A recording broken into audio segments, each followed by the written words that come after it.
Parliament reporter Hindi dictation ready start.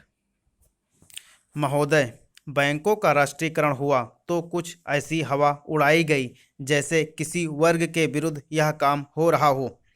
मैं साफ कह देना चाहती हूँ कि हम किसी के विरुद्ध कोई काम नहीं करना चाहते। हम चाहते हैं कि सब मिलकर चलें। लेकिन जो लोग हमारे देश में थोड़े से धनी हैं या पूंजीपति हैं, उनसे मैं स्पष्ट कहना चाहती हूँ कि यह जो कदम हम उठा रहे हैं यह उनके विरुद्ध नहीं है। यह तो जनता के हक में है और जो चीज़ जनता के हक में है वह उनके हक में भी है। उनको इसी दृष्टि से इस कदम को और जो भी देश में हुआ उसे देखना चाहिए। जब महात्मा गांधी ने स्वतंत्रता का आंदोलन शुरू किया, हमारे देश में बड़ी भारी क्रांति आई, लेकिन उसे नम्रता से उन्होंने किया और सबको मिलाकर किया। उन्होंने एक बाहरी राज्य को बदलकर अपने देश में एक स्वतंत्र राज्य को जमाया। यह जो क्रांति हुई वह समाप्ति नहीं हुई, क्योंकि बदली हुई दुनिया में देश को और समाज को हर समय बदलते रहना है। मुझे दुख है कि कुछ आवाज़ें उठी कि जो कदम हमने उठाए हुए शायद कुछ बाहरी शक्ति या बाहरी देश या बाहर की विचारधारा की वजह से हम कर रहे हैं। लेकिन मैं यह कहना चाहती हूँ कि यह चीज़ हम यहाँ की जनता के और जो देश में लोकतंत्र के हित में है कह रहे हैं। मुझे मालूम है कि भारत की जनता के दिल में लोकतंत्र की भावना जमी हुई है। वे कभी कोई ऐसा काम नहीं करेंगे जिससे किसी तरह की हानि हो या किसी तरह से हमारी स्वतंत्रता पर आंच आए।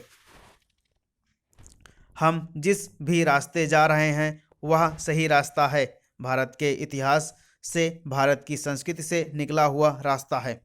हमने इतनी उन्नति की, तब भी क्या कारण है कि कुछ लोगों के मन में अशांति है, असंतोष है। इस चीज़ की कमी रह गई है। केवल उन्नति या विकास की कमी नहीं है, क्योंकि मनुष्य को किसी और चीज़ की भी आवश्यकता होती है।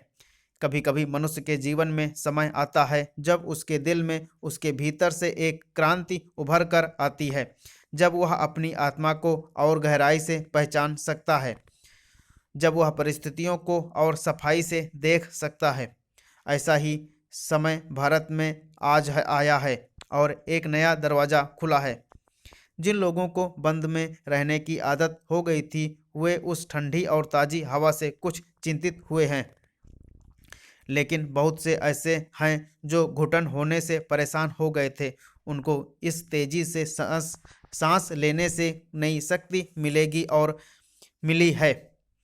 आधी शताब्दी के पूर्व जब रात के अंधेरे में भारत स्वतंत्रता में जागा, उस समय पंडित जी ने कहा था कि हम अपने भविष्य से भेंट को निकल पड़े हैं। आज फिर वैसे ही मोड़ पर हम पहुंचे हैं। महोदय, हमारे महान नेताओं ने हमारा मार्गदर्शन किया। उनके त्याग और बलिदान के कारण, उनके लंबे वर्षों के काम के कारण भारत की शक्ति, भारत की जनता की शक्ति बढ़ी है। आज जब हम और आप यहाँ संग हैं तो हमें कुछ पीछे भी देखना है और कुछ आगे भी देखना है।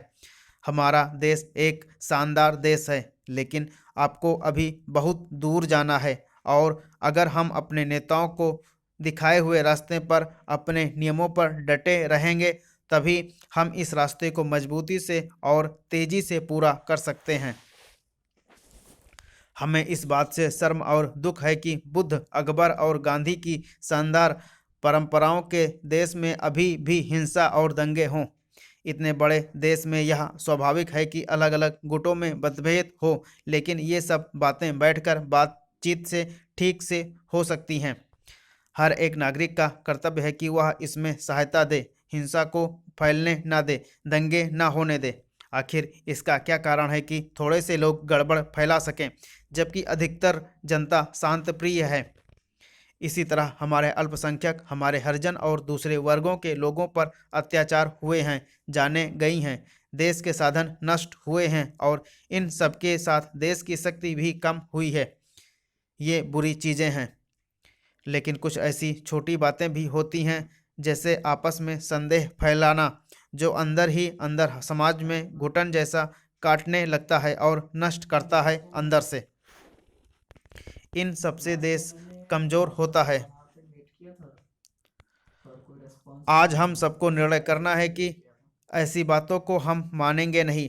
इसमें सरकार का कर्तव्य जरूर है, लेकिन उतना ही कर्तव्य राजनीतिक दलों का है, सामाजिक संस्थाओं का है और हमारे भारत के जो नागरिक हैं उनका है।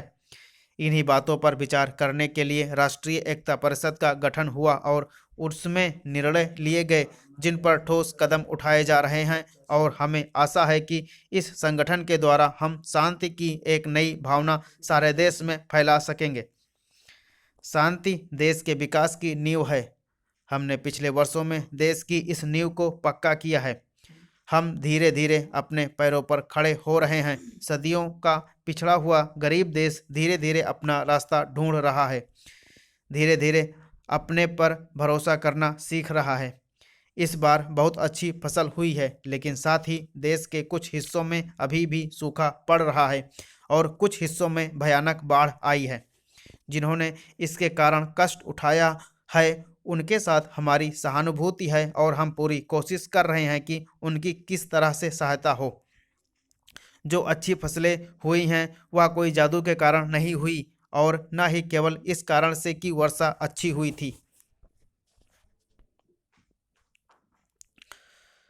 महोदय, अच्छी फसल इसलिए हुई कि एक कार्यक्रम बना घनी खेती का और दूसरे साधन हमारे किसान भाइयों को मिले। उन्होंने उन साधनों का, अच्छे बीजों का और दूसरे सभी साधनों का अच्छा उपयोग किया, जिससे हमारी पैदावार बढ़ी।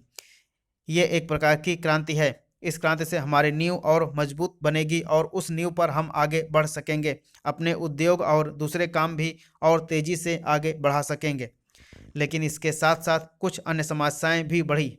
मुझे मालूम है कि इन साधनों का उपयोग केवल वे किसान कर सके हैं जिनके पास सिंचाई का प्रबंध पहले से था, और हमें खुशी है कि उनकी आमदनी बढ़ी, उत्पादन बढ़ा, जिससे हमें बाहर से अनाज कम मंगाना पड़ेगा।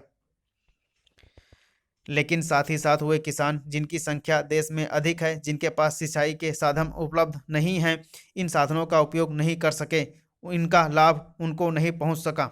इसलिए इन दोनों सिंचाई वाले और सूखी खेती वाले किसानों के बीच का जो अंतर बढ़ा है, इसको हमें देखना है और इस संबंध में हमको पूरी कोशिश करनी चाहिए कि जो सूखी खेती वाले हैं उनके पास शीघ्र से शीघ्र सिंचाई और दूसरे साधन पहुंच सकें, जिससे वे भी उत्पादन बढ़ा सके, देश को मजबूत बनाने में, देश को अनाज देने में, काम में वे भी भाग ले सकें और अपने जीवन को वह इस तरह से सुधार सकें।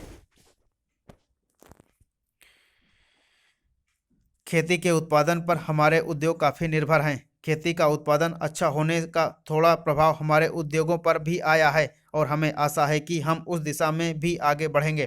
पिछले वर्ष मैंने आपसे कहा था, अंधेरी रात के बाद प्रभात अवश्य आता है, और कुछ ऐसा ही हुआ। अंधेरे में से हम अब निकल रहे हैं। हमारी समस्याएं सब ठीक नहीं हुई, लेकिन हमें उजाला दिख रहा है, और अगर हम उसकी तरफ मजबूती से बढ़ते रहे तो एक नया जीवन अपनी जनता के लिए जल्द बना सकेंगे। जैसे जैसे हम बढ़ते हैं वैसे वैसे नई मांगें भी खड़ी होती हैं। आजकल बहुत से गुट और संगठन हैं जिन्होंने अपनी मांगें प्रकट की हैं, और उनमें से बहुत सी मांगें ठीक भी हैं, उनको पूरा करना चाहिए। लेकिन हमें यह भी सोचना है, चाहे मजदूर हों, अध्यापक हों या दफ्तर में काम करने वाले हों, कि उनके साथ कुछ संगठन हैं, वे अपनी आवाज़ जोरों से हम तक पहुंचा सकते हैं। लेकिन हमारी लाखों करोड़ों की जनता भी ऐसी भी है जो इनसे भी ज़्यादा गरीब है, जो ना पढ़ी लिखी है और ना उसने कोई विशेष काम सीखा है। उनकी आवाज़ कौन उठाएगा? जब हम कोई भी आवाज़ सुने तो हमको इस दूसरे लोगों की तरफ भी ध्यान देना है। चाहे संगठित रूप से ना पहुंच सके, फिर भी उनकी मांगों की तरफ हमारा ध्यान उतना ही जाए।